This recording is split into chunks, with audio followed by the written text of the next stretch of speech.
how to see the friend request you sent on Roblox. Hello everyone and welcome to our channel. In today's video, I'm going to show you how you can see the friend request you sent on Roblox. So let's get started with the video.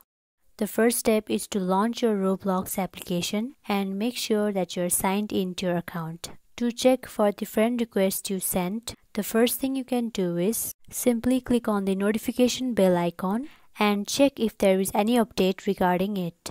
If not, then go back to your home screen. Then tap on the search bar at the top. Here, manually search for the username of the person that you recently sent the friend request for. In the search bar, just type in for the username, then click on the user. And once you are in the profile, you will see the status of your friend request. So that is how you can see the friend request you sent on Roblox.